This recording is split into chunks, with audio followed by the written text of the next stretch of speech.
Fala galera do Juizando, bom dia, né? Nesse domingo às 10 da manhã. Já estamos aqui com a nossa convidada, né? Queria pedir para você deixar o seu like já aí, você que está acompanhando pelo YouTube, manda essa live aqui para amigos seus, né? Para que eles possam também assistir, tirar as dúvidas, conhecer um pouco da história da nossa convidada. E claro, né? Antes de passar para a nossa convidada aqui, falar um pouco das atribuições, né? Pode até brincando com ela agora, porque a professora está uma Solana, né? O que dá para fazer com isso aqui? Então vamos lá.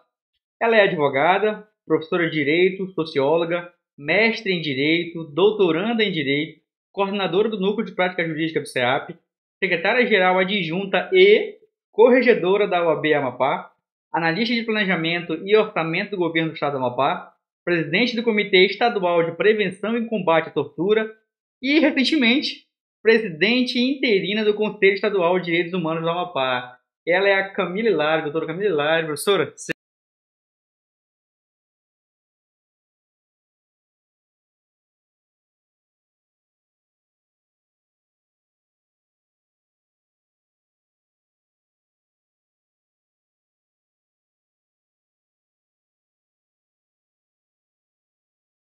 professora. Professora, é muito conhecida já a senhora, muitos, já passou, deu aula para muitos alunos, né? Tenho certeza aí que muitos alunos devem, mas meu Deus, como é que a professora faz tudo isso? Né? E antes da gente chegar lá, né, que é a cereja do bolo, professora, eu queria saber um pouco da sua origem, né, das suas raízes, de onde que a senhora é, se a senhora é daqui do estado mesmo, se não, fale um pouco sobre isso pra gente.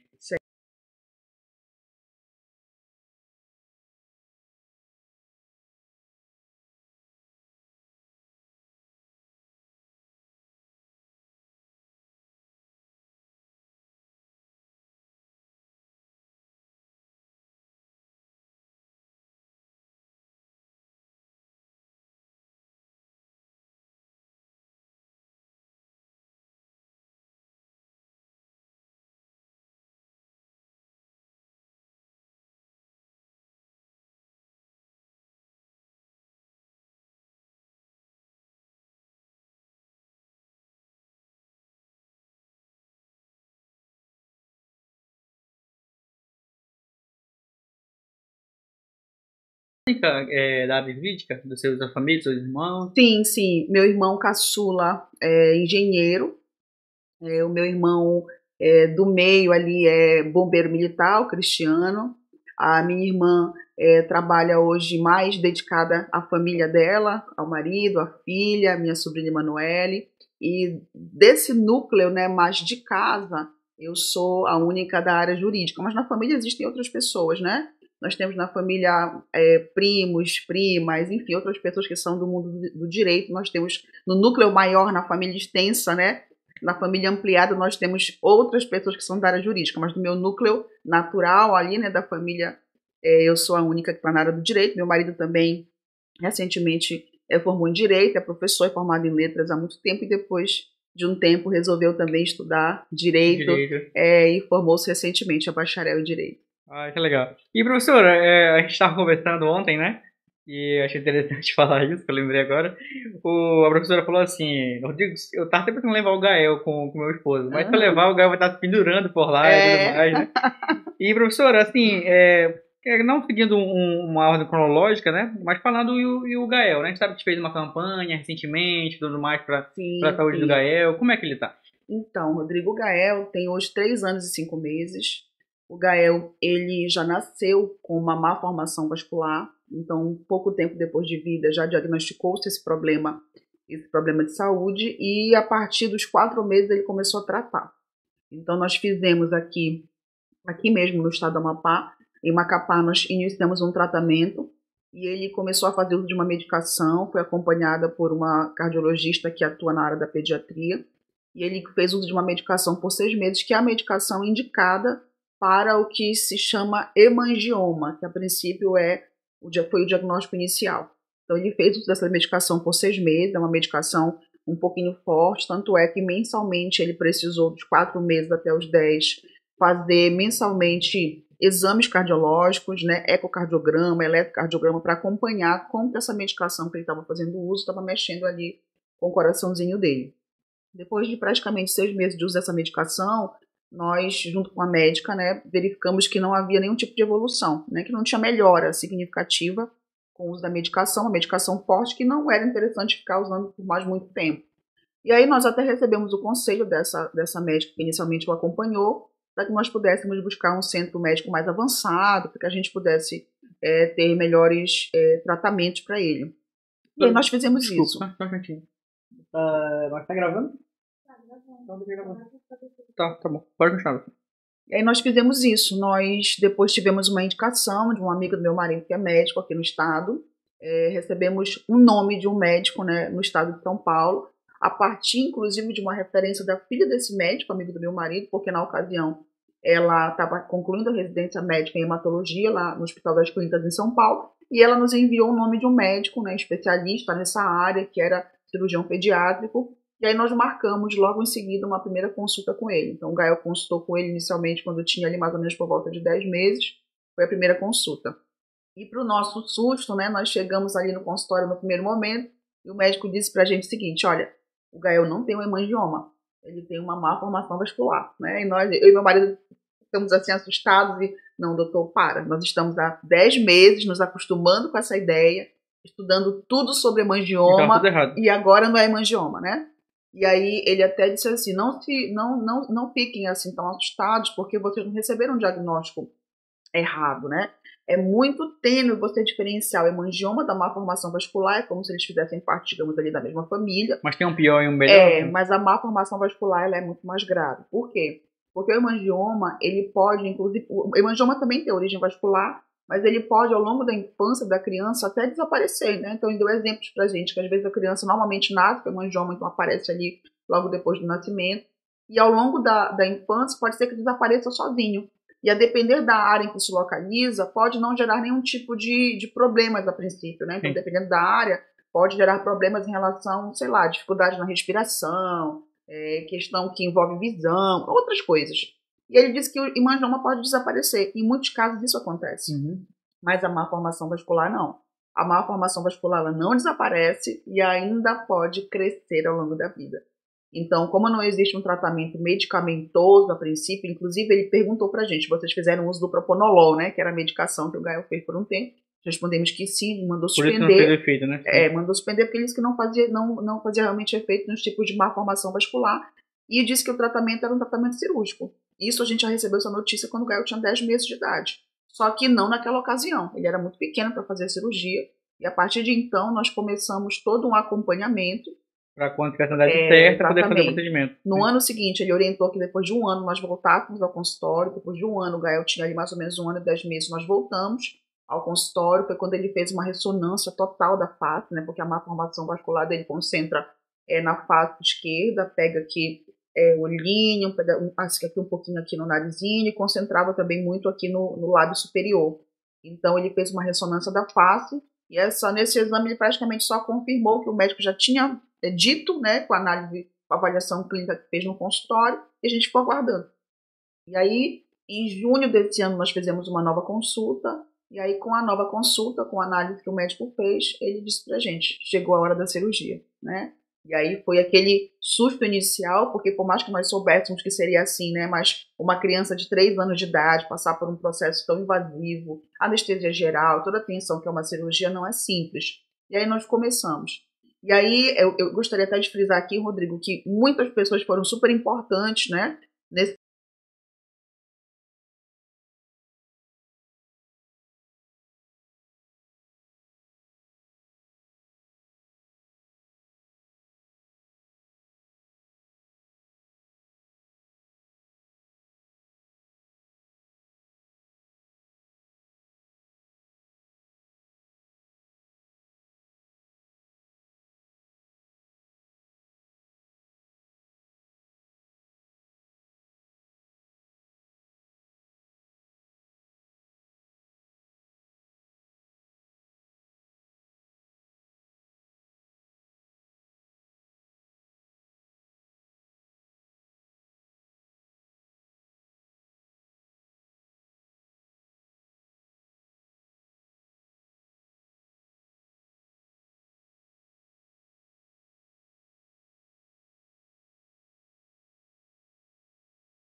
aí, tendo que ele fez esse procedimento, ele Então, pode fazer essa estripulia que ele faz, como é que é? Rodrigo, o Gael, eu não sei para quem ele puxou para ele ser assim, meio elétrico, né? Imagina. Então ele é assim, sempre foi assim. E nós sempre tínhamos muito medo disso, porque ele não poderia, com a malformação exposta, por exemplo, no lábio superior, ele não podia se machucar de jeito nenhum, com risco de hemorragia, de ulceração. Então, tanto é que nós nem tivemos coragem de colocá-lo antes disso na escola. Ele vai começar a estudar agora, mês que vem ele vai para a escola. Vai ser assim meio fora da rota, que ele vai começar agora em outubro a estudar, mas na verdade a nossa intenção é já no final desse ano, pelo menos 2 meses e meio, colocá-lo para e também para que ele se acostume com a nova rotina, né? Sim. E aí no início do ano que vem ele começa, né, para valer, digamos assim. Mas sempre a gente teve muito, muito cuidado, porque ele é elétrico, ele não para, ele é muito inteligente, ele interage com as pessoas, ele é muito ativo, então esse cuidado sempre foi absurdo. No pós-cirurgia, a gente quase enlouquece, né? Nós precisamos ficar 10 dias depois da cirurgia em São Paulo, porque nesses 10 dias ele teve várias consultas, vários retornos com o médico, né, para acompanhamento, e até mesmo para depois que ele pudesse viajar, pudesse voar. Só por cento que fez. E aí nós estávamos assim, né, o tempo todo, porque ele é muito resistente, inclusive, Rodrigo, resistente à anestesia. Quando a cirurgia terminou, que nós subimos para o centro cirúrgico, a médica anestesista que o acompanhou disse que nunca tinha visto uma criança sair acordada do centro cirúrgico. Ele saiu acordado do centro cirúrgico. Então, nós ficamos numa atenção no apartamento que estávamos em São Paulo, justamente para que ele não pudesse se machucar, porque ele pulava, subia o sofá, subia na cama, e aí pendurava os brinquedos, e enlouquecedor, porque ele, aí que ele não podia se machucar. Exatamente, porque ele estava ainda com o rosto muito machucado, com os pontinhos no lábio, os pontinhos por dentro. Até na alimentação dele nós estávamos com preocupação, que ele não podia comer nada que, por exemplo, pudesse machucar. E mesmo assim ele continuou, ele não seguiu nada da alimentação que foi recomendado, porque a alimentação que ele precisava era uma alimentação pastosa para líquida. A gente conseguiu algumas coisas que já fazia parte da alimentação dele, mas a alimentação, por exemplo, do almoço, do jantar, pastosa ou líquida, ele não conseguiu obedecer. Então a gente teve que meio que ir no ritmo dele para ele não ficar com fome, para ele se alimentar. Mas ele não seguiu nada. Ele não quis vestir a bata na hora de ir para a sala de cirurgia. Ele não queria colocar aquelas pulseirinhas de identificação que são obrigatórias, né, do hospital, com o nome da mãe, aquela coisa toda. Não foi, ele quebrou todos os protocolos. Ele precisava ir do quarto do centro cirúrgico na maca. E ele disse que não ia. E como ele precisava ir, o meu marido precisou ir na maca junto com ele, para que ele pudesse ir, porque ele disse que não ia de jeito nenhum. Aí quando chegou, o marido saiu e deixou ele lá. Exatamente. Então ele é desse jeito. Ele é teimoso. Demais.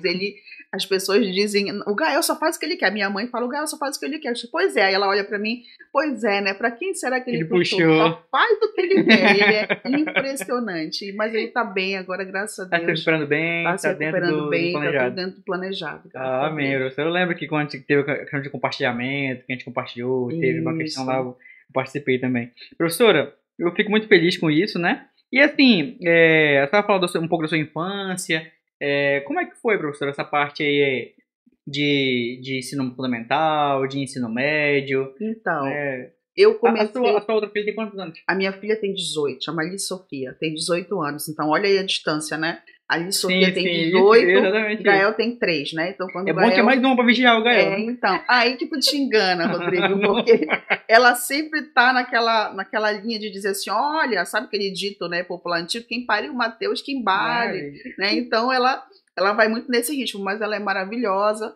Então, quando o Gael nasceu, eu já estava assim, muito, né, fora do processo, porque a diferença de idade entre eles é muito grande. Mas ela é um amor de filha, um amor de menina. Nós temos uma relação muito, muito próxima, de muita amizade. Eu sempre destaquei para ela que ela precisaria, até eu penso que isso é necessário, enxergar em mim assim uma amiga, a melhor amiga, talvez, como eu, por exemplo, enxergo a minha mãe. Né, que até hoje nossa relação é assim, de conversar muito sobre tudo, de modo muito aberto, né, para que a gente possa receber as orientações daqueles que já passaram por experiências, né, além das nossas. Então a gente tem muito essa relação, a gente conversa sobre tudo, fala sobre tudo, e minha relação com a minha filha é maravilhosa. Um beijo para ela, que eu não sei nem se já acordou ainda, domingo, né? Então, Não E sei ela se faz já... direito também, Ursa? Não, então, ela está terminando agora o ensino médio, está no terceiro Uhum. ano do ensino médio, vai agora no final do ano fazer, né, aquela festa de formatura, aquela coisa toda. Ela já cogitou lá atrás, eu quero ser tudo que a minha mãe é. Então, ela nem sabia direito o que significava, ela dizia que ela queria ser advogada, professora, coordenadora, ela só reproduzia. Acho que a senhora olha para ela assim, minha filha, tu não sabe onde tu tá te metendo. Depois que ela começou a entender, depois que ela começou a perceber a história toda, ela já diz que ela não quer ser nada disso. Hoje ela está namorando, ela já falou em arquitetura, ela tem falado em história, então ela ainda está meio nesse balanço. Mas eu já falei para ela que ela precisa, né, avançar, porque daqui a pouco ela tem que começar a pensar, porque já vai ter o Enem, né? Daqui a pouco vai abrir o processo de inscrição e vai ter que definir as áreas, mas uma coisa é certa, ela não quer ir para o direito. Isso aí, ela não quer. Desistiu do direito. Não quer mais. Não quer mais. Eu, Rodrigo, comecei a estudar direto na primeira série, não fiz.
Também. Então, eu fui do Grêmio do IETA naquela ocasião.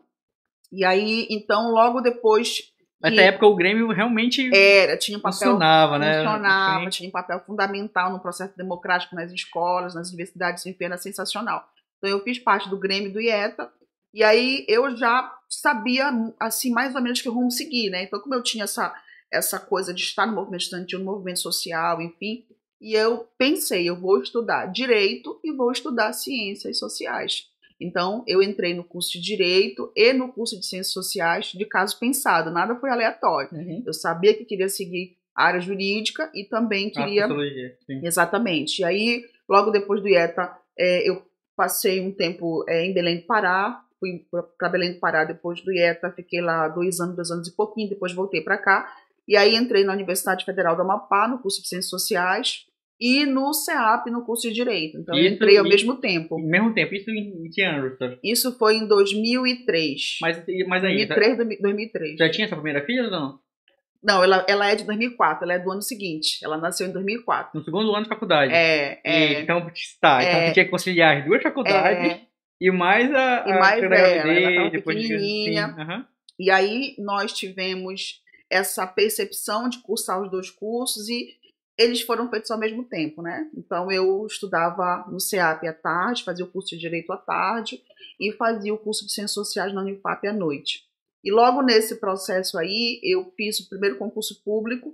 Eu fiz o concurso público para a Fundação da Criança e do Adolescente, passei no concurso e aí passei a ser servidora pública. Então, trabalhava de manhã, né? Normalmente aí de 7h30 até 1h30, saía de lá, ia direto pro CEAP, né? Para cursar Direito e do CEAP direto para a Unifap. Eu vejo que a sua mãe está certa quando ela fala, para que o Gael puxou o Serai? Para quem? Então, e aí fiquei nessa trajetória, por isso que eu digo que há quase 20 anos que a minha vida é corrida, maluquice que se vê. E aí cursei as 2 áreas, foi interessante, Rodrigo, foi bem assim, satisfatório, né, do ponto de vista pessoal, que quando eu formei em Direito, eu formei numa semana em Direito, na outra semana eu formei em Ciências Sociais. Sim. Na semana seguinte foi aprovada no mestrado, então tipo tudo no mesmo ano. Poxa, que legal. Né? Então assim foi uma satisfação bem bacana, porque foram anos, assim, 5 anos bastante pesados, porque a gente sabe, você é estudante de Direito, sabe disso, o curso de Direito é um curso que requer muita leitura, né, que requer muito estudo. Eu sempre brinco com os alunos e digo sobre isso, quando os alunos passam a reclamar, ai, professora, muito trabalho, muita tarefa, muita coisa ao mesmo tempo. Eu sempre brinco, diz, calma, que vai piorar, né? Vai ficar, vai ficar mais tenso, mas é porque realmente são cursos que precisam ter essa dedicação e curso de muita leitura, né? Se você parar para analisar o tamanho de um livro jurídico, eles normalmente são livros grandes. E imagina só uma área de ciências sociais, né? Na ocasião, na Unifap, a minha turma da Unifap, não sei se foi uma das últimas ou se foi a última turma, que conseguiu ainda cursar ciências sociais, bacharelado e licenciatura. Então... a turma é de 2007? 2004. Formou em 2004. Não, entramos em 2004, concluímos o curso em 2008. 2008, tá. Então, o que acontece? Nós... 4 anos, 4 anos e 5 anos era Direito. Sim. Entendi. E aí, o que acontece? Nós ainda fizemos o bacharelado e licenciatura e o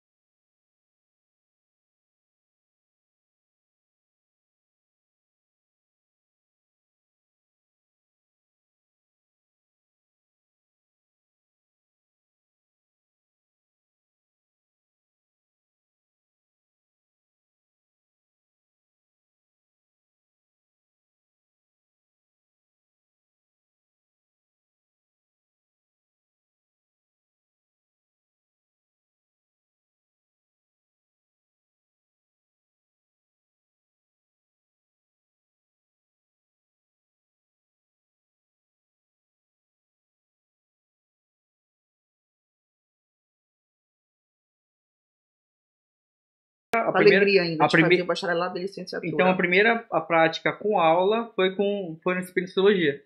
Não, já tinha sido anterior, porque eu já tinha tido...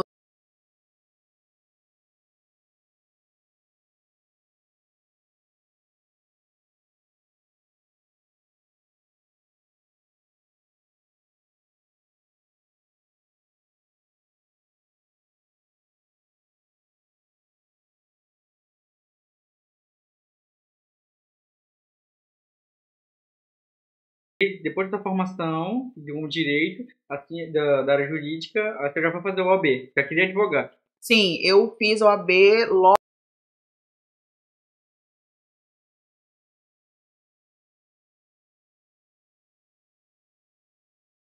Começou a dar aula na área jurídica ainda? Eu comecei no ano seguinte. Eu comecei no ano seguinte.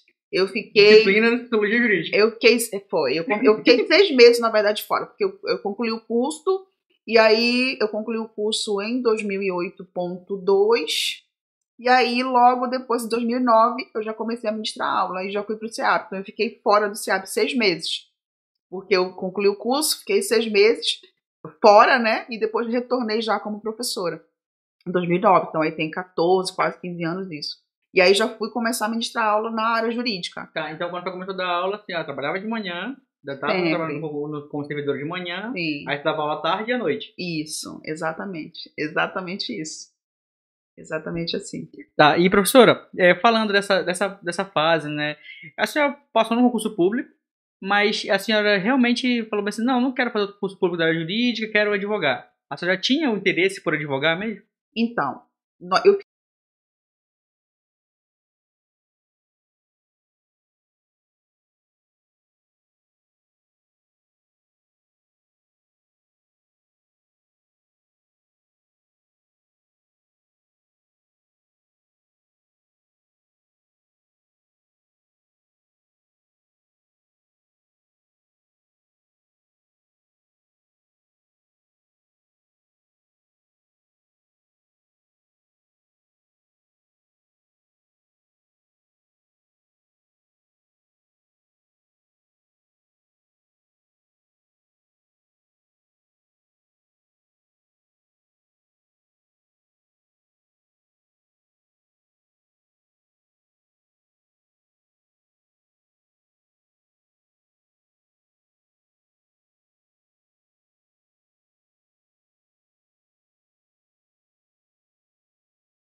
Que abriu, eu vou passar. E fui ficando por lá. E professora, aqui, né, antes de começar aqui, eu falei um pouco aqui das atividades, e dentre essas, a questão do concurso foi a primeira, então. Sim, basicamente sim. começou, né? Questão de professor. Então tá. A advogada, né, que falou que você passou no exame da ordem depois da faculdade, professora de direito, né, que foi 6 meses depois, basicamente, né? Já falou socióloga também. A parte aqui, depois, né, numa ordem cronológica, a senhora, como foi esse convite para a senhora entrar na ordem? Não ser só advogado, mas fazer parte ali da organização dos advogados. Então, Rodrigo, como eu te disse, como as coisas foram acontecendo, né? Eu não sei nem te dizer exatamente como é que começou esse processo. Mas eu lembro que inicialmente, como eu fiz parte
Foi Edivan E eu fui Santos. na programação da OAB Jovem, né, que teve aqui agora, acho que foi a primeira programação da OAB Jovem que É, foi, aí eu aham. fui quando eu vejo lá o Edivan entrando, né? E eu pensei, meu Deus, o Edivan mal se recuperando, já tá, Porque ele é já tá assim, se metendo aí tudo. ele é meio meu gêmeo, sabe, nessa área de querer fazer mil coisas, né? Um abraço pro Edivan também, gente boa Então, um demais. beijo enorme para ele. E aí nós meio que assim começamos a organizar, né, essa estrutura de composição política, de composição de ordem. E aí estamos nessa nossa gestão, que é o segundo mandato do presidente Aurinei Brito, e agora estamos na diretoria, né? Então somos da diretoria o presidente Aurinei, a vice-presidente a doutora Patrícia, que está licenciada, que está ocupando um cargo na estrutura do Poder Executivo, doutora Roane Góes, minha amiga parceiraça, que é aqui de Santana, um beijo enorme para a Roane, que é a nossa diretora tesoureira, o doutor Edivan Santos é o nosso secretário-geral, e nós estamos na Secretaria-Geral Adjunta e Corregedoria-Geral da OAB. Então, nós somos 5 na estrutura de diretoria, e aí nós temos o Conselho Seccional. Então, esta hoje é um pouco da nossa vivência, né? Então, essa nossa estrutura, ela é uma estrutura pensada, obviamente, do ponto de vista dos interesses da classe, dos interesses da advocacia, né? Pensada politicamente, pensada também por uma gestão que nós todos somos ali muito amigos, sabe? A nossa diretoria, esses 5 de modo especial, o Edivan, por exemplo, nós temos uma amizade de mais de 20 anos, então a gente se conhece antes da UAB, antes de sermos advogados, antes de todo esse sistema, né? É porque então, o Edivan tinha a banda dele, né? então nós somos aí dessas quebradas aí antigas, anteriores. Então, isso foi acontecendo, né? E aí, Sim. hoje a gente está nessa estrutura, ocupando a diretoria E da UAB Amapá. quanto tempo depois, professora? Você se formou em 2018, né? Voltou para dar aula... 2008. Perdão, 2008. E quando foi que você iniciou essa experiência com a OAB?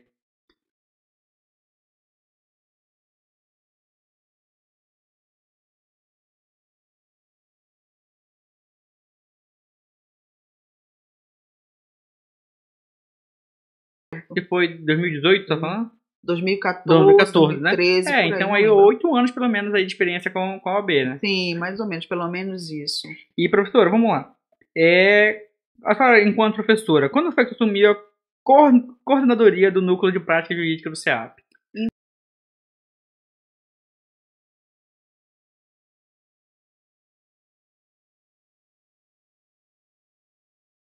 Você ainda resolveu uns pepinos pra mim lá ainda.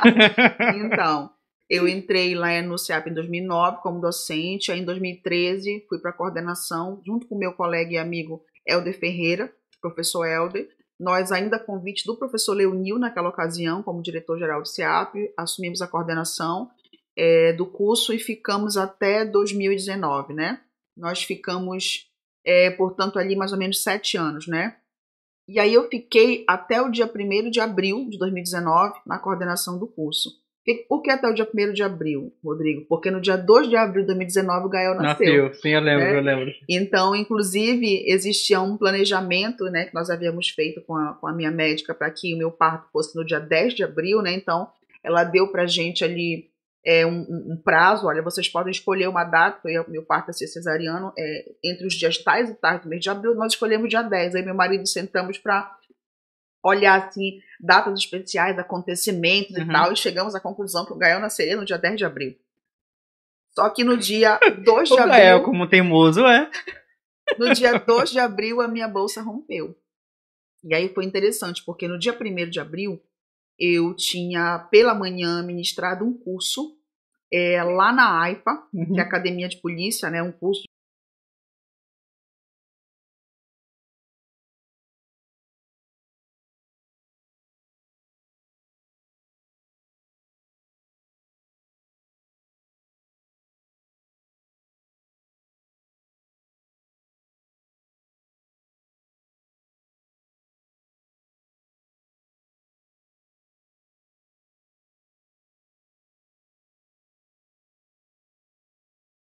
carinho também, então, né? o carinho, muito a legal, preocupação, né? sem dúvida. E aí eu ministrei esse curso, acho que de 8 da manhã até mais ou menos 1 hora da tarde. E aí... Caraca, foi mesmo. E aí eu saí de lá. Eu me lembro que naquela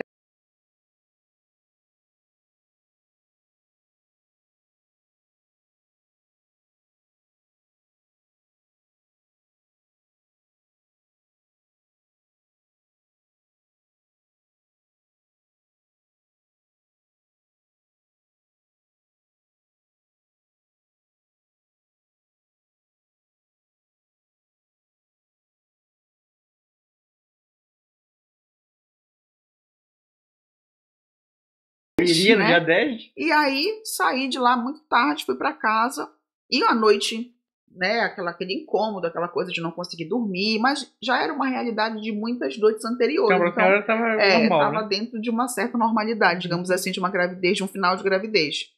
Só que no dia seguinte, por volta de 8 da manhã, 8 e pouquinho da manhã, minha bolsa rompeu.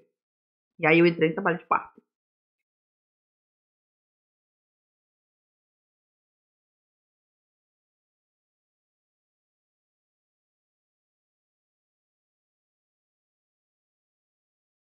Disso, eu não tive aula de direitos humanos com a senhora. Pois é, verdade, verdade. Como já existia, né, a previsão do Gael nascer em abril, nós não iniciamos, né, em janeiro, ali finalzinho de janeiro, com vocês, com a turma de vocês, que foi a tua turma, inclusive, Sim. né, naquela ocasião, porque eu sabia que em abril sairia, né, Uhum. licença maternidade, então não seria legal, né, nem para o professor, nem para os alunos ter que trocar de professor ali No no meio meio do do- semestre, sim. né? Então nós decidimos naquela ocasião que eu já iniciaria fora da sala de aula, né, por conta disso, fiquei só na coordenação do curso. E aí o Gael nasceu. Então eu fiquei de licença maternidade abril, maio, junho, julho. E aí quando foi em agosto de 2019, quando eu retornei para as atividades na faculdade, eu assumi a coordenação do Núcleo de Prática Jurídica, que é o NPJ, e nós estamos lá até hoje. Então foi dessa forma, foi isso que aconteceu. Eu não sou mais coordenadora, eu vou meter alguma coisa aqui, né? Então, deixa eu sumir alguma coordenadoria aqui. E, professora, vamos lá, né? Coordenadoria, secretária-geral adjunta já mencionamos aqui, analista também. Tá, vamos lá. Mestre e doutoranda, professora. Começou ainda depois da faculdade, recente ali já? Como é que Então, funcionou?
Socióloga e baixar em direito, entrar na biblioteca dessa é um Então, a gente fica meio paraíso, pirado, assim, né? Meio deslumbrado.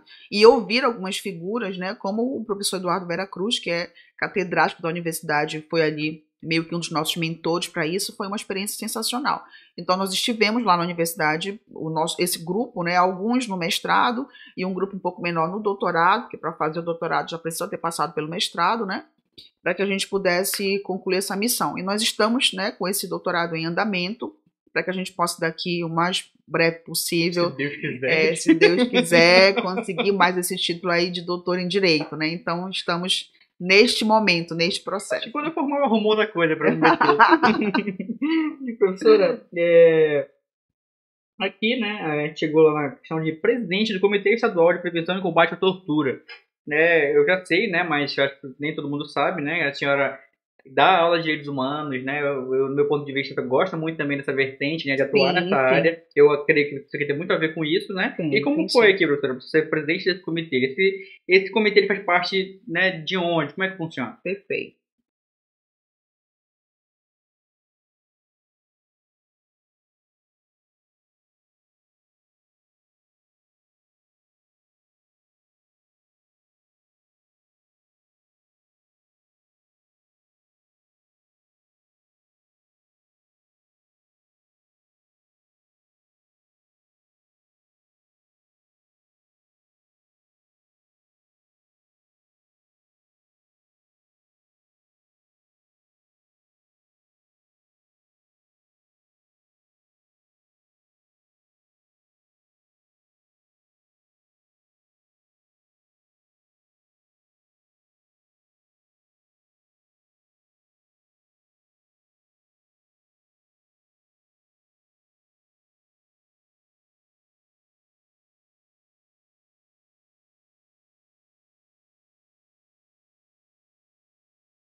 direito como princípio, né, e não como faculdade, ele foi deixado para homens, né? As mulheres não tinham nem o direito de ter direito, né? Exatamente. Ou seja, quando você olha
Então, o comitê seria entre aspas, inferior a um conselho. não necessariamente, nós podemos ter, não tem um grau. Tipo, esse comitê ele não pode se transformar daqui a pouco num conselho. Não, porque normalmente os conselhos, isso é importante, eles traçam diretrizes mais gerais, né? Então, por exemplo, O comitê mais específico. Nós temos o Conselho entendi. Nacional de Direitos Humanos. Entendi. E agora aqui no Amapá a gente está organizando o Conselho Estadual de Direitos Humanos. Entendi. Mas dentro da perspectiva de direitos humanos, a gente vai ter o quê? A gente trabalha diversos segmentos. Entendi. Né? E a senhora está com esse segmento específico. Então a gente está aqui agora, por exemplo, no Comitê Estadual de Prevenção e Combate à Tortura, seguindo, ele está hoje na estrutura da segurança pública, né? Por lei, ele foi criado por uma lei aqui no estado do Amapá em 2017. E aí nós estamos agora num processo, inclusive, de consolidação, e o nosso foco central é criar o mecanismo estadual. Porque como é que funciona, Rodrigo? Tem o Conselho Nacional de Prevenção e Combate à Tortura, tem o mecanismo nacional. O papel do mecanismo, que está atrelado ao papel do comitê, ele é um papel muito, muito próximo e operacional no que diz respeito a realmente fazer a fiscalização mais efetiva da tortura. Então, o mecanismo é formado por peritos. Então, por profissionais remunerados, inclusive, o comitê não recebe remuneração, mas o mecanismo recebe, para que eles possam desenvolver o trabalho de acompanhar e de fiscalizar mesmo, e de ir nas instituições em que nós temos ali pessoas, seres humanos com privação de liberdade. Isso pode ser uma penitenciária, pode ser uma casa de tratamento de pessoas com transtornos mentais, pode ser um abrigo de criança, uma casa de acolhimento de idosos, entendeu? Sim. Onde existe essa perspectiva ali, esse trabalho vai acontecer, porque infelizmente nós temos uma realidade também que implica em processos de tortura, né? E tortura em várias facetas, não só a tortura física, né? Aquela que machuca o corpo, mas também outras espécies de tortura. Então nós estamos hoje aqui no Amapá com um trabalho de construção desse mecanismo, né? Então nós temos algumas figuras muito importantes para esse processo, né? Nós temos representando, por exemplo, nessa premissa de percepção paritária que eu falei há pouco, nós temos instituições do poder público e da sociedade civil, né? Então nós temos hoje uma parceria muito boa com o Ministério Público Federal e com a OAB no Comitê de Combate à Tortura Estadual, por exemplo, faz parte do comitê representando a OAB o meu colega Maurício Pereira, que é muito enfático nessa pauta, nessa política. Então a gente tem tentado estabelecer, na verdade, um trabalho de construção de um objetivo maior agora nosso, que é qual? Construir, aprovar, colocar para funcionar o mecanismo estadual, que é esse que vai ser formado por peritos que vão desenvolver esse trabalho mais direto. Então, a nossa função e nosso objetivo até o final desse ano é estar com esse mecanismo em funcionamento. Para isso, inclusive, amanhã de manhã eu tenho uma reunião com o coordenador nacional de combate à tortura, uma videoconferência, ele está em Brasília, né? Eu estou aqui no Amapá, mas a gente vai ter uma reunião para tratar sobre algumas questões que envolvem essa criação, para eu depois, inclusive, socializar isso com os demais membros para que a gente possa avançar nessa ideia de criação. Então, os estados brasileiros, quase na sua integralidade, têm Comitê Estadual de Prevenção e Combate à Tortura. Por incrível que pareça, um estado que não tem ainda esse comitê é o estado de São Paulo, mas a maior parte dos estados já tem. E aí, normalmente se cria primeiro o comitê, porque em regra as legislações criam um comitê para que o comitê faça o trabalho de criação do mecanismo, que é muito importante porque é aquele que vai efetivamente fazer o trabalho acontecer. Então, essa nossa principal pauta, nosso principal objetivo hoje em relação ao Comitê Estadual de Prevenção e Combate à Tortura. E é porrada, né, professora? Um pouquinho. E um pouquinho de porrada aqui. E aqui, professora, a professora Camila, né, não satisfeita com todas essas atribuições, agora também, né, é presidente interina, né, do Conselho Estadual de Direitos Humanos do Amapá. Né, professora, eu creio, né, que tem alguma coisa a ver aqui essa presidência de Comitê Estadual de Prevenção e Combate, né, e esse de Conselho Estadual de Direitos Humanos. Como é que funciona, professora, os direitos humanos? Você recebeu um convite? Como é que funcionou ele?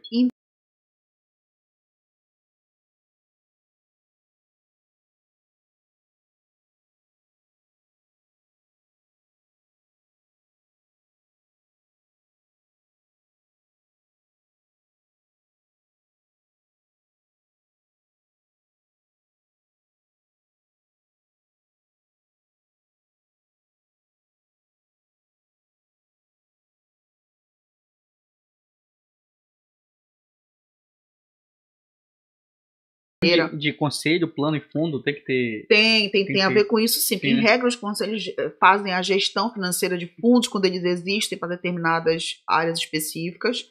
E aí, naquela ocasião, eu lembro de ter tomado posse como conselheira, representando o poder público, só que não se tomou pé do processo de eleição dos representantes da sociedade civil. Então, esse processo está sendo organizado agora. O Conselho Estadual de Direitos Humanos, assim como o Comitê de Prevenção e Combate à Tortura, estão na estrutura, por força da lei, da Secretaria de Segurança Pública. E nós estamos agora, saiu dia 8 de setembro, né? Então, hoje há 10 dias atrás, saiu um decreto do governador nomeando os representantes do poder público, né? Todos aqueles que representaram o poder público nesse conselho. Então, nós temos a participação de diversas secretarias de Estado, como, por exemplo, a Secretaria de Estado da Educação, a Fundação Marabaixo, que representa, que é a antiga CEAFRO, né? Secretaria Extraordinária para os Povos Afrodescendentes. Nós temos a Secretaria de Estado da Educação, já falei, Secretaria de Estado de Políticas para as Mulheres. Aí nós temos também o Ministério Público Estadual, Tribunal de Justiça, OAB. Essa estrutura toda representa, né, o poder público. E aí, com esse decreto, o governador me nomeia presidente excepcional, presidente interina desse Conselho Estadual de Direitos Humanos, para que a partir desse processo nós fizemos inclusive na quinta-feira agora, passada, foi a nossa primeira reunião, e nós fizemos a escolha ali, uma eleição, para desse grupo maior de conselheiros definir 7, né? Na verdade 6, porque eu já estava nomeada pelo governador como presidente do conselho, para escolher um vice-presidente, mais 5 conselheiros membros, para que essa equipe, essa comissão especial de 7, possa, em 60 dias, que é o que prevê a lei, organizar todo o processo de eleição dos representantes da sociedade civil. Quando esses representantes são eleitos, eles precisam ser nomeados também pelo governador, pelo chefe do executivo, portanto, para que o conselho possa começar efetivamente a funcionar nessa estrutura paritária. Pela lei, são 32 conselheiros que esse Conselho Estadual de Direitos Humanos tem que ter, e é preciso, portanto, fazer esse processo de eleição. Amanhã, também pela manhã, nós temos uma reunião dessa comissão especial, uma reunião que vai acontecer ali no complexo do Ministério Público da Zona Norte, para que a gente possa começar o passo a passo, né? Amanhã a gente vai precisar decidir, aprovar o edital que tem que ser publicado para chamar as instituições que têm interesse em fazer o processo de inscrição. Então, como é que funciona isso, Rodrigo? O edital, eu já vou levar amanhã uma proposta de edital.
Do lugar de fala, né? Então a gente tem que garantir o lugar de fala. Não, por isso que a gente tem que mas assim, professora, perfeito, por exemplo, eu sempre vejo a questão de conselhos, de reunião, teve aquela de saúde mental, acho que teve recente, tem sempre esses conselhos.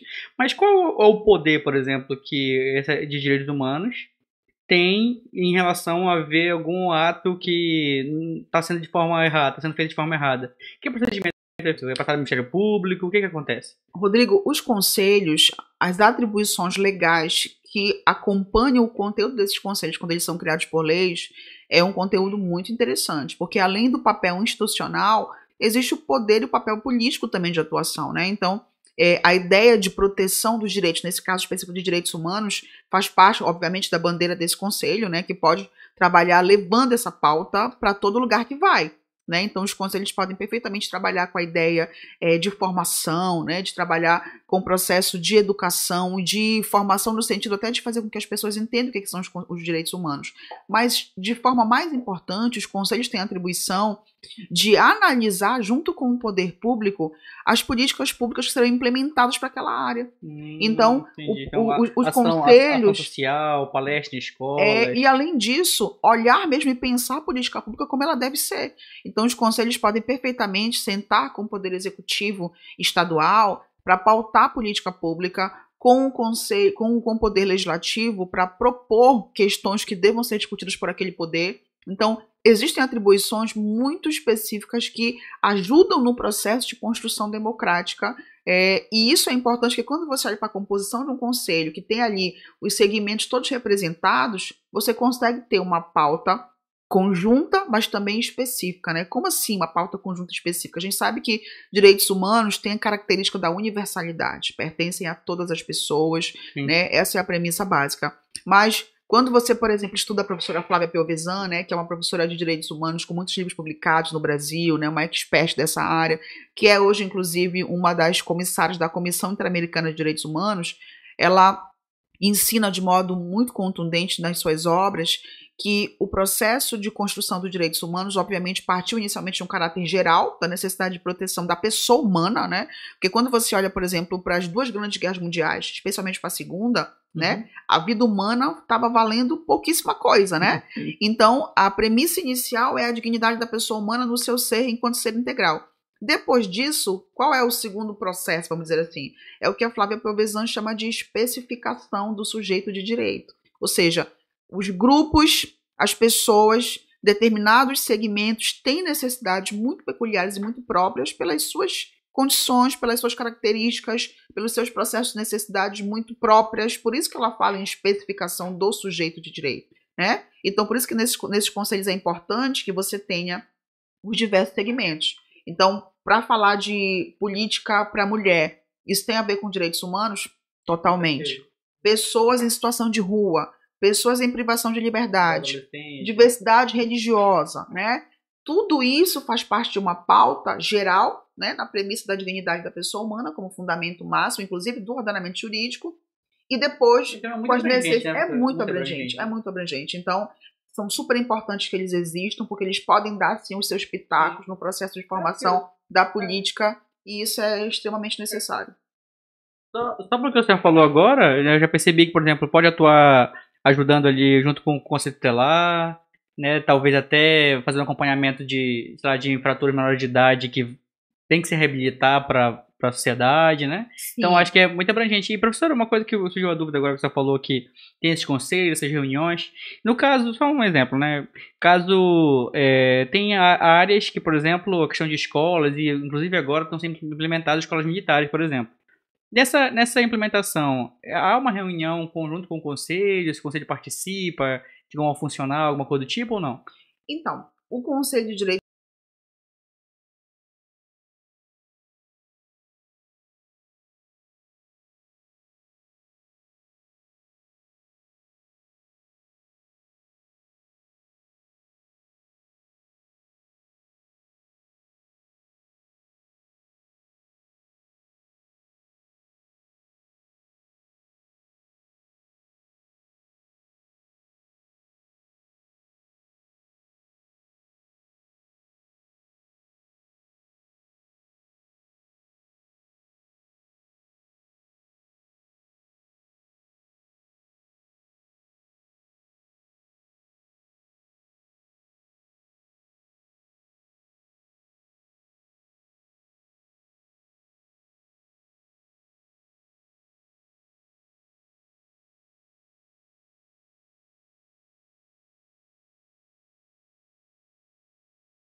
tudo, né?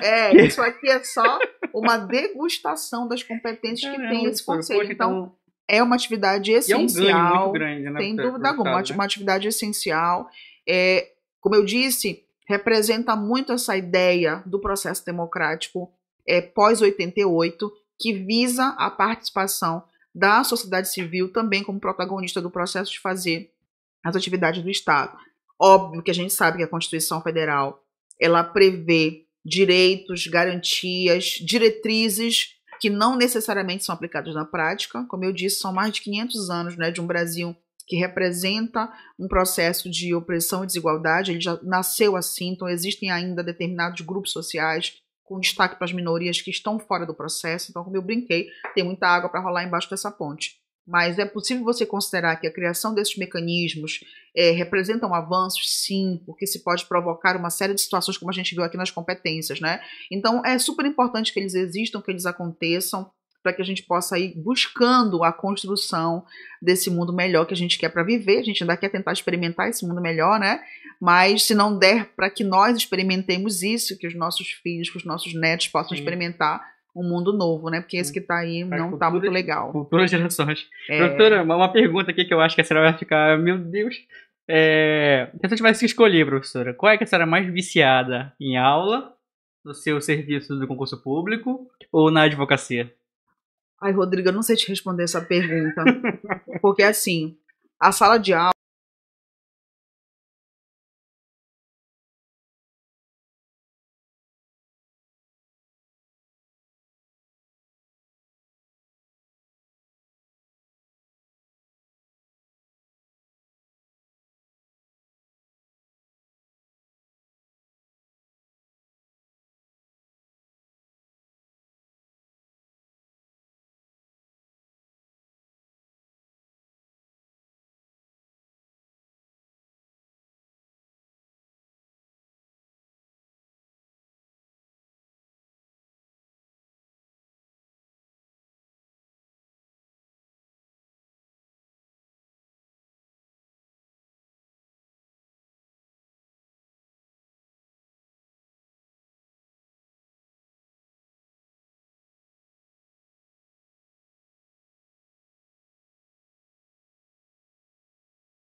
Para 100%, né, professor? E, professora, uma pergunta que eu gosto sempre de fazer aqui é só para descontrair assim.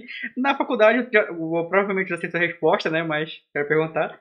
Na período de academia, qual era a disciplina que você mais gostava?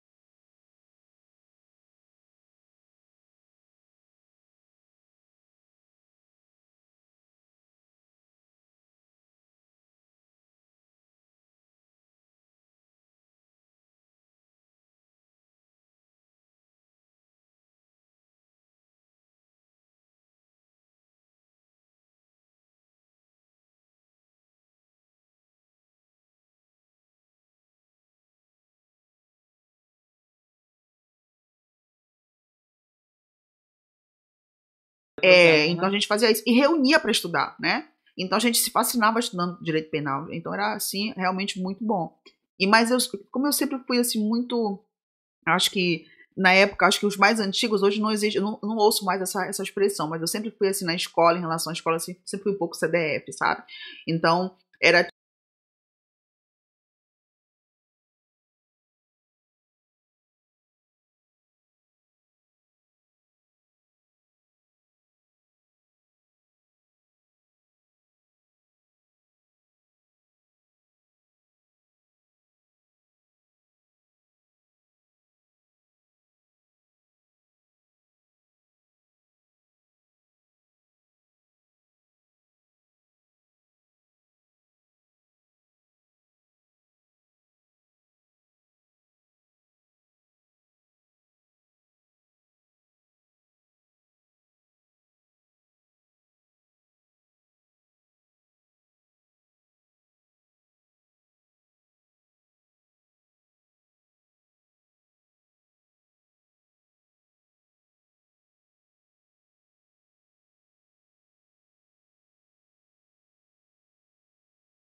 Concordando, sim, é verdade. Sim, minha esposa e tal, tá vindo. Então eles fizeram todo o possível Todo um para teatro. tentar que a aeronave me segurasse, me esperasse, Uhum. e não deu. Né? Tanto é que depois. E aí eu tive que remarcar o voo, tipo, paguei uma fortuna para remarcar, porque a passagem, né, para fora do Brasil, para a Europa já é muito cara, e tive que pagar um valor a mais para remarcar a passagem, só consegui viajar no dia seguinte. Na verdade, isso era num sábado, eu consegui só na segunda. E aí eles foram, obviamente, né? E aí, quando eu cheguei lá em Portugal, eu disse: bonito, né, doutor Edivan Santos, você deixa sua mulher grávida no Brasil, abandona sua mulher e viaja mesmo assim. Sua obrigação era descer daquela aeronave, me esperar. Então, até hoje a gente brinca sobre isso. Tanto é que meu marido, né, que também é amigo desse povo todo, às vezes ele fala, né, pro Edivan, fala assim: sim, tu não vai visitar teu filho, não? Fala pro Gael, né? Que são tempos completamente diferentes, mas dessa brincadeira a gente acaba falando sobre isso. E aí, o que acontece? Então, obviamente que eu fiquei mal por várias razões. Primeiro, porque eu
E a disciplina que a senhora menos gostava? olha, que menos gostava, Eu quero ver. professores, amigos meus, do meu coração, me perdoem, mas como o Rodrigo tá me obrigando a responder isso, Eu tenho prazer mas nessa parte. eu vou responder e já vou também. Justificar. Eu vou nem justificar, tu vai entender o que eu quero dizer. A disciplina que eu menos gostava era direito empresarial. Não conseguia, assim, ter nenhum tipo de encanto, né? Só que olha que coisa. Não gostava de direito empresarial na faculdade, e quando eu comecei a ministrar aulas, eu comecei ministrando muitas disciplinas diferentes, dentre elas direito empresarial. Então eu fui professora de direito empresarial. Então olha que doido, né? E aí precisei, obviamente, tentar relaxar um pouco nessa relação com o direito empresarial para Sim. conseguir, obviamente, Se aperfeiçoar mais na área, né? exatamente, para conseguir ministrar boas aulas para os meus alunos. Mas era a disciplina que menos, assim, né, Sim. me causava qualquer tipo de ânimo ou prazer. Mas depois eu precisei ministrar e a relação melhorou um pouquinho. E normalmente a gente tende a não gostar daquilo que a gente tem uma dificuldade para entender, né? Normalmente é assim, né? Pode ser Aquilo que que a gente seja. acha mais interessante, a gente já. Aquilo que te instiga por qualquer razão ou outra é aquilo que vai querer, que você vai querer saber mais, né? Então, Sim. aquilo que você não tem tanto interesse em saber, eu acho que nesse sentido. Talvez não só pela ideia de você ter um pouco mais de dificuldade cognitiva em compreender, mas eu penso que aquilo que te desperta o interesse, né? É o que te causa mais vontade de saber sobre isso. É por isso que as escolas, Rodrigo, as escolas, as faculdades, enfim, todos que trabalham com a educação, e a gente sabe que hoje existem muitas teorias e muitas tendências educacionais que falam muito sobre isso, elas precisam provocar no aluno, né, no estudante, essa coisa do querer saber, essa coisa de despertar o interesse. Porque se a gente consegue despertar o interesse, aí a gente tem muito mais curiosidade em saber para onde que aquilo vai. Né? Então, saber para onde aquilo vai, como funciona, é aprender a estudar sobre esse assunto, sobre esse objeto. Né? Então, hoje, a gente não consegue, não pode mais pensar numa escola. Eu falo da escola desde os pequenininhos, né, até, né, os últimos níveis de escolarização. É preciso que nós trabalhemos com uma linha de compreensão que não trabalhe com a ideia de repetição, com a ideia de fixação, apenas pela fixação. Tem que trabalhar com o despertar do interesse das pessoas para que as pessoas queiram saber sobre isso. Porque, às vezes, nessa linha, até uma certa dificuldade cognitiva pode ser barrada, né? Pode ser ali amadurecida, porque o interesse é o que nos move, né? Eu quero esse objeto, eu quero isso aqui, então eu quero saber como, eu quero saber por quê. E aí o processo de aprendizagem, com certeza, é mais fácil e mais prazeroso a partir desse raciocínio. Sim, e a questão de o professor ser um facilitador, né? Com certeza. Ainda mais, por exemplo, eu tenho certeza que a senhora ama, né, a parte de direitos humanos e tudo mais, então quando for dar aula de direitos humanos, dar aula ali com maestria, ninguém duvida da capacidade da Camila em dar uma aula de direitos humanos, né? Eu gosto então muito. eu acho quando o professor gosta da área, que ele fala de forma apaixonante ali, né? Porque, professor, já teve disciplinas que já tinham preconceito antes de começar. Já tinha um ranço assim antes de começar. E começou, e às vezes pela figura do professor, e acabou quebrando ali aquele paradigma, porque parece que ele facilita ali a entender, né? E de repente a atitude desse professor, dessa professora, ela vai justamente despertar o teu interesse, de alguma forma. E aí o processo fica mais gostoso. Tudo que é mais prazeroso, tudo que você faz com vontade de fazer é melhor, né? Porque qualquer coisa que você faz sem vontade, né? Se você fizer, às vezes, uma comida sem vontade, né? Se você vai preparar um prato sem vontade, pode ser que não saia como você e os demais esperavam, né? Porque esse fator, né, da vontade, ele é fundamental para tudo que a gente faz na vida. Tudo que a gente faz na vida precisa ter esse interesse, né? Essa coisa de que eu quero e saber a razão disso, né? Saber por que eu quero isso. Então, isso desperta e facilita a aprendizagem sem dúvida alguma. Professor, agora eu queria que você desse a mesma resposta que você me deu, né? Quando eu perguntei, eu perguntei para a professora aqui antes de começar, né? Ela vai responder agora. Falei, professora, eu acho que todo mundo quer saber, né? Porque eu perguntei, como é que você consegue fazer tanta coisa ao mesmo tempo? Né? Todas as atribuições aqui, achar tempo para cuidar do Gael, para estar com a família, para dar aula, para ser servidora pública, para advogar, para ser membro da diretoria da OAB estadual.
conta de fazer E tudo. quando o dia a dia tá muito calmo, deixa ruim, né, professor? É, estranho. Meu Deus, tem alguma coisa Não errada. tem nada fazendo. Mas esse dia não existe, Rodrigo. Esse dia não existe. Esse dia Que não Deus existe. queria que existisse. Esse dia não existe. Então, às vezes, a gente precisa. É engraçado. Tem coisas assim que, se eu contar, as pessoas nem acreditam, né? Porque o Gael ainda é muito pequeno. O Gael tem 3 anos e 5 meses, mas ele ainda mama, por exemplo, né? Então, já aconteceu comigo. É muito comum que eu trabalhe de madrugada. Às vezes eu tô tão pilhada, né? Então, muita coisa para fazer. Eu nem consigo dormir. Então, eu levanto. E sempre foi assim. Então, eu levanto e trabalho de madrugada. Então, hoje é mais complicado porque o Gael ainda tem uma dependência, digamos, mais forte, mais intensa, até para dormir, para acordar, para ficar ali na cama por conta da amamentação também. Então hoje é mais complicado. Então eu já fiz, né? Meu marido pode confirmar, ele é suspeito, mas ele pode confirmar. O Gael dormindo aqui, né? Mamando. E aí meu marido pega o computador, então tipo assim, eu tenho que publicar alguma nota, tenho que corrigir alguma coisa, Mesinha aqui, eu tenho que peticionar o computador em cima de mim, coloca aqui um travesseirinho, o Gael mamando, eu deitada na cama trabalhando. Né? Então, são coisas assim inusitadas que, né, nem falo isso com orgulho, mas é que são situações necessárias. Que às vezes nem percebe, né? Depois vou olhar. Não deu conta de fazer isso no dia anterior, mas isso tem que estar pronto no dia seguinte. Então, não durmo. É preciso, então não vou dormir. Terminei. Nossa, aconteceu muito isso, Rodrigo. Então, tipo, 5 horas da manhã terminou. Então dá pra dormir 1 hora de tempo. Ou então nem dormir. Já ficar a madrugada inteira e já pegar pro dia seguinte, né? Então, não me orgulho, não quero que ninguém faça isso. Não é legal, prejudica a saúde física, mental, humor, tudo. Mas já tive que fazer isso já. Infelizmente, já tive que fazer isso para dar conta de cumprir com as missões. E eu sempre falo, não há vitória sem sacrifícios, né? É verdade. Tem horas que a gente tem que sacrificar alguma coisa, né? É verdade. E as suas férias diante de tudo isso aí? Só tenta conciliar as férias de todos? Então, férias... É porque... Acho que eu não sei o que é isso. Então, eu já fiquei um tempo um pouco meio que sem saber, por um longo tempo. Agora, isso a gente está conseguindo organizar um pouco mais. No estado, um pouco mais tranquilo, né? Porque a gente marca com antecedência as férias e tenta se organizar para isso, né? Então você tenta conciliar junto com a faculdade, né? Normalmente eu faço isso, né? Então, normalmente eu gostaria de tirar sempre ali as férias do mês de julho, até para coincidir com a faculdade, para permitir coincidir com as férias escolares. O Gael vai começar a estudar só agora, mas a minha filha, por exemplo, né, já está terminando a escola agora, e eu sempre gostava de coincidir com isso. Eu nem sempre conseguia. Eu até consegui, por um certo tempo, manter sempre em julho as férias do estado, mas as férias da faculdade era muito relativo. Então, às vezes, no mês de julho, eu conseguia tirar só 10 dias de férias, aí os outros 20 ficavam para depois, porque você sabe que na faculdade, em julho, cessam as aulas, mas o trabalho nunca para. Então, como eu estive na faculdade sempre em cargo de gestão, então sempre tinha ali as missões para fazer. Então, a gente dificilmente consegue na faculdade tirar 30 dias de férias no mês de julho, né? Então, hoje, de uns tempos para cá, a gente já tem se organizado um pouco mais na faculdade para conseguir tentar organizar isso de maneira mais, né, fechadinha. Então, eu já consegui tirar 20 dias de férias em julho, máximo, assim, no mês de julho, né? Então, a gente fica, às vezes, pingando, assim, em alguns lugares. Então, hoje tá um pouco mais tranquilo. Depois que o Gael nasceu, eu comecei a tentar dar mais um pouco de importância para isso, pela necessidade mesmo, né, dele, por ele estar muito pequeno. Mas eu fiquei um bom tempo, Rodrigo, sem usufruir assim de maneira concreta, sabe? Dessas férias. Então eu já fiz tipo, oficialmente estou de férias, mas estou trabalhando todos os dias, estou lá todos os dias, entendeu? Oficialmente está de férias, mas você trabalhou todos os dias, então você não gozou as férias, né? Sim. Então, criativa experiência. Durante muito tempo eu fiz isso. Não, e às vezes a gente meio agoniada. A gente sabe que tá de férias, mas fica... Será que tá tudo certo o negócio? Durante muito tempo eu fiz isso. Hoje eu tento não mais. Hoje eu tento não mais. Tipo, do nascimento do Gael pra cá, mas ainda acontece de vez em quando. E professora, e quem foi que fez? Você teve aula com o Paulo? Com o Paulo Mendes? Sim, tive aula com ele. Foi. E na sua época era ele que é o coordenador? Quando você formou? Quando eu entrei era ele. Ele que eu passei por outros coordenadores, mas quando eu entrei ele estava na coordenação e ele que me convidou para ir pra lá. Então, da mesma época ali da Elizabeth, sim, da Adileide? Não, a Adileide foi minha aluna. Foi mesmo? A professora Adileide foi minha aluna, ela é mais contemporânea, mas nós somos, eu e a professora Elizabeth Ferguson, nós somos ali do mesmo período, mais ou menos. Eu estudava à tarde, né, porque eu era da Unifap à noite, e ela estudava à noite. A gente é do mesmo período, mas a professora Adileide é mais nova, e ela foi minha aluna lá no CEAP. Não, o que eu acho bem bacana mesmo, bem engraçado, é que, tipo, algumas pessoas que eu já entrevistei aqui, né, um deu aula pro outro, acaba sendo colega de trabalho, né? E aí eu fico olhando que eu acho bem bacana isso é sensacional. essa dinâmica, né? Isso é muito legal, isso é muito bom. Eu conversando com a professora Dirleide, foi conversando com ela, e ela que falou que ela entrou através do Paulo e tudo mais, tem uma galera ali que é toda da mesma época, né? E eu falei, rapaz, não sabia disso não. O Paulo deu aula pra meio monte de gente, né? O Paulo já é. Paulo Mendes, meu amigo, um beijo, ele já é meio velhinho. E foi bem legal. Ele foi meu professor. Acho que hoje do CEAP, quem foi meu professor foi só o Paulo. O professor Carmo Antônio foi meu professor, mas no mestrado, na universidade. Não foi meu professor na graduação. Acho que de hoje só. Mas eu fui professora da professora Dirleide, ela foi minha aluna. De quem mais está no CEAP hoje que foi meu aluno, além da Dirleide? O Adriano foi seu aluno? Não, o Adriano também é dessa nossa época, a gente meio que estudou no mesmo período. O Everton, que é o meu colega advogado que trabalha junto comigo no NPJ, né? Também já foi dessa época de professor e aluno. A gente lembra de vez em quando conversando que eu fiz parte da banca de TCC dele, né? Que e aí a gente conversa sobre isso, eu falo, ai Everton, meu Deus, essas coisas me deixam assim, meu Deus, ele já trabalha no CEAP, já tem 10 anos, e eu fui professora e participei da banca de TCC. Não, peraí, calma, para. Então é super bacana, super legal. Poxa, professor, que legal. E, professor, estamos encaminhando aqui para os finais, né? Eu faço sempre algumas perguntinhas, né, que é antes. E uma delas é uma palavra. Uma palavra? Ai, tem tantas, mas eu acho que para agora a palavra é liberdade. Liberdade, uma frase, uma reflexão, um dizer, algo que lhe motivou em um momento difícil, talvez. Uma frase que eu deixaria. Eu gosto muito de uma canção que fala que é preciso vencer o inimigo invencível, que é preciso negar quando a regra é vender. Como assim? Nós estamos falando nessa conversa toda, né? E isso faz parte muito do meu cotidiano, da minha vida mesmo, né? Falar de luta por igualdade, né? Por espaços, né? Isso permeia muito a minha vivência desde muito nova, desde muito pequena. Então, quando você fala em vencer o inimigo invencível, a ideia, na verdade, não é nem de luta ou de combate, né? Mas a ideia de buscar espaços, né? De você sempre cavar aquilo que é teu para buscar aquilo que te pertence.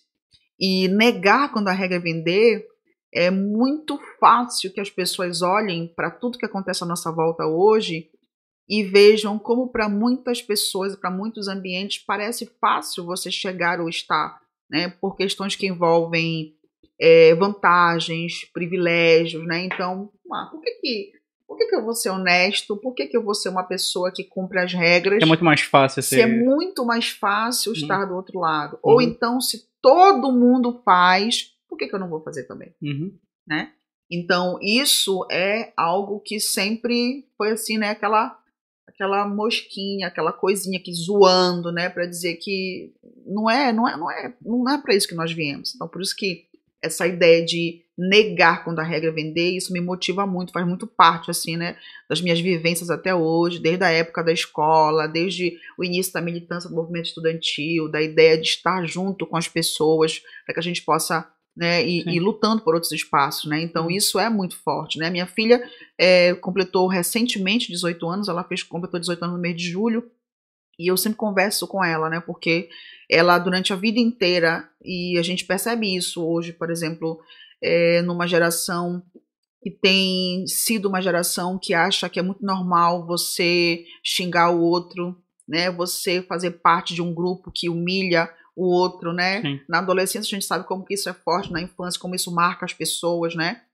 então isso é algo que se tem vivenciado sempre na história da humanidade, mas em determinados momentos a gente percebe que isso parece que, né, está em maior ou menor intensidade, né? Então às vezes eu estou aqui numa coisa simples, na escola, então eu vou fazer parte do grupo daqueles que dominam, eu quero fazer parte do grupo dos famosos, né? Daqueles que são estrelas daquele período ali. Então esse grupo aqui é o grupo que humilha o outro, é o grupo que faz o xingamento, é o grupo que faz o bullying, né, a expressão mais recente para determinadas práticas, e aí eu tô aqui, aí de repente quem tá do outro lado quer fazer parte, e às vezes dá até para se safar, se eu fizer parte desse grupo, eu não vou ser uma vítima dele, né? Então, às vezes nessa conotação, então por isso que eu digo que negar quando a regra é vender, isso pode se aplicar para várias áreas, né, para muitos espaços da vida da gente, né?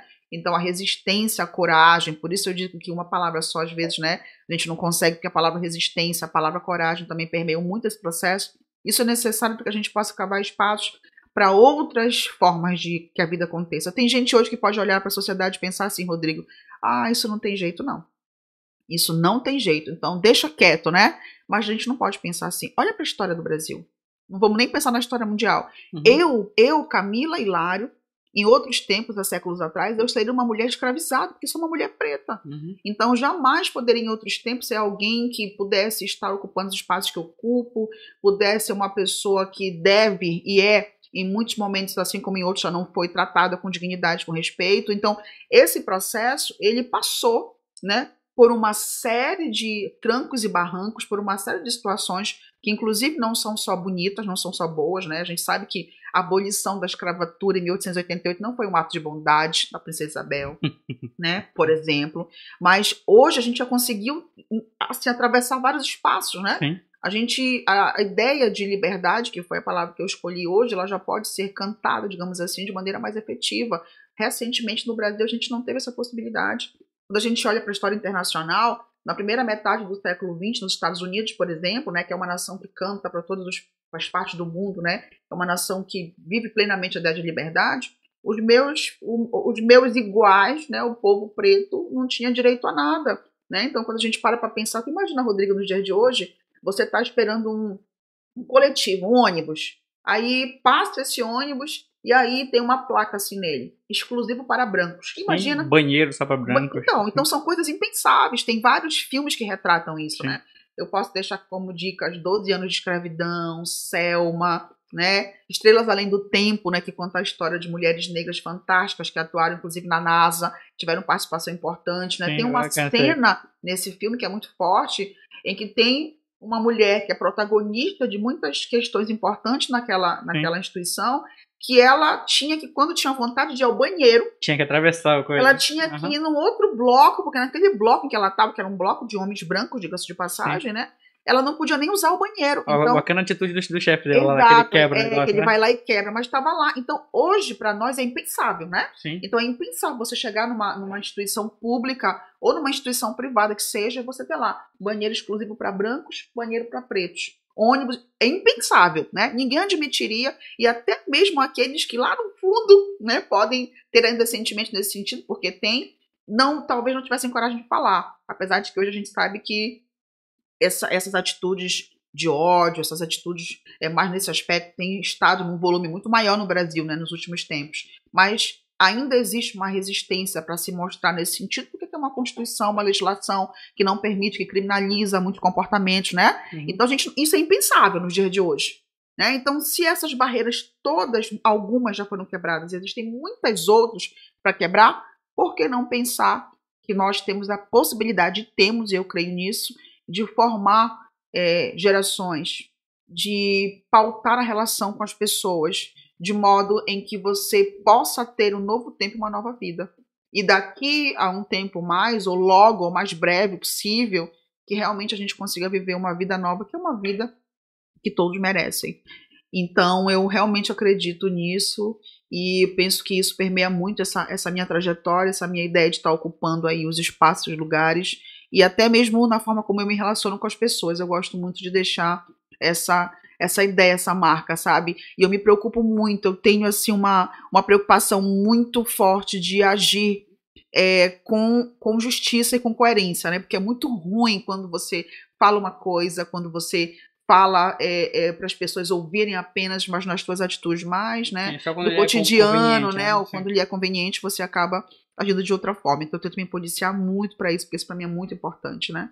Eu tenho uma filha que já está saindo dessa fase de juventude, daqui a pouco para a fase adulta, eu tenho um filho pequeno, eu preciso ajudá-los a enxergarem a vida como ela deve ser vista de fato, né? Então a gente tem um papel muito forte na formação das pessoas que estão conosco, não só dos nossos filhos que nasceram de nós ou que vieram para nós, como a minha filha, por exemplo, por outras relações, mas todos aqueles que estão conosco nessa caminhada. É preciso que a gente contribua muito com a vida e com a formação do outro. Então tem que ser assim para viver um novo tempo. Uma dica que a pessoa deixaria para o recém-formado, para o jovem advogado ou aquele aluno que está nos assistindo agora?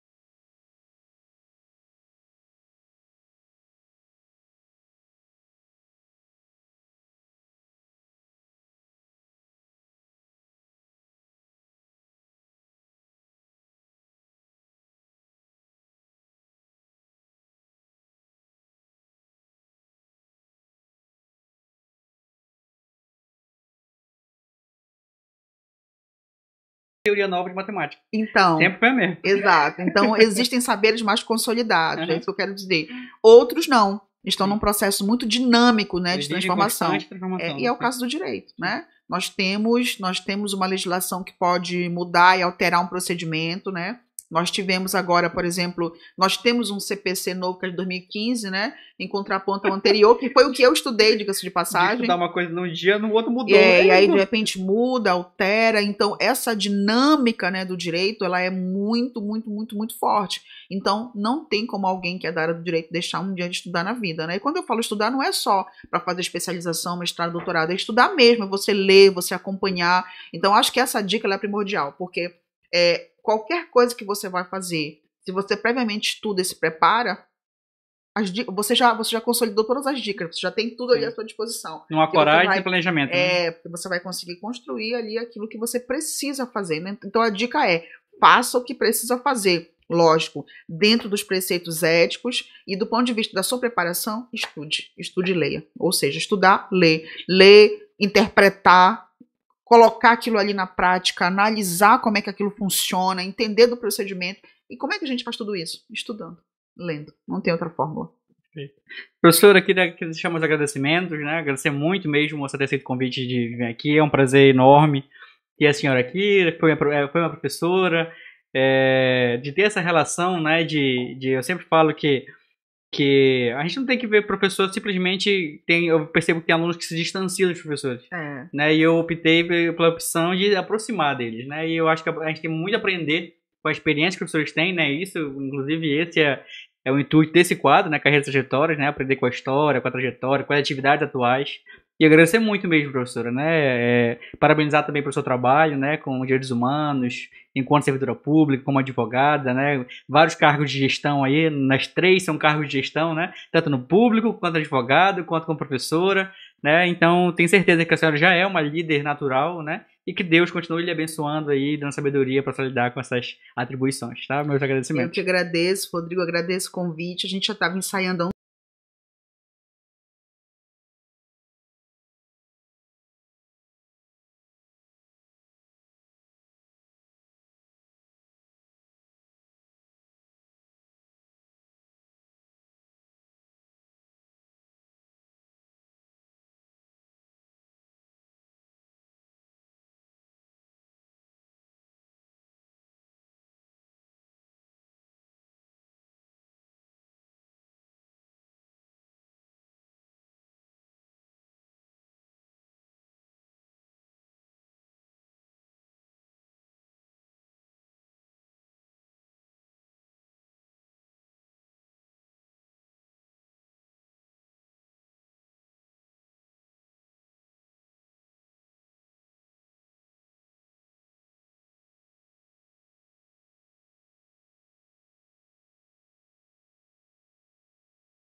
Aqui já me deu liberdade para um segundo convite já, né? Já falei para a senhora, inclusive, quero dar um spoiler aqui a professora, Deus quiser, aí vai voltar em outro momento já, que a gente já está organizando, né? Para falar também com uma vertente de direitos humanos, né? Você sabe que a gente está no mês aí do combate ao suicídio, né? Inclusive tivemos um fato recentemente em Santana de suicídio, né? Pois é. Então, falar disso, que o jurídico, aonde a norma há direito.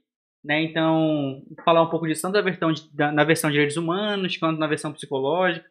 Né? Então a gente vai bater um papo bem bacana aqui com a professora Camila e outros convidados, tá? Então, gente, queria agradecer para quem ficou aqui até o final do vídeo, quem assistiu esse vídeo. Se você puder compartilhar, já agradeço o seu compartilhamento, curte, deixa nos comentários o que você achou, né? E até o próximo domingo aqui, na verdade no sábado, né, a gente vai ter a entrevista com o professor Paulo, da Paulo Mendes, né, que não deu para ter com ele semana passada, então vai ser no sábado, e no domingo aí com o professor Sérgio Grutti, né? Então, espero por você, tá? E até a próxima. Seja feliz. Tchau, tchau.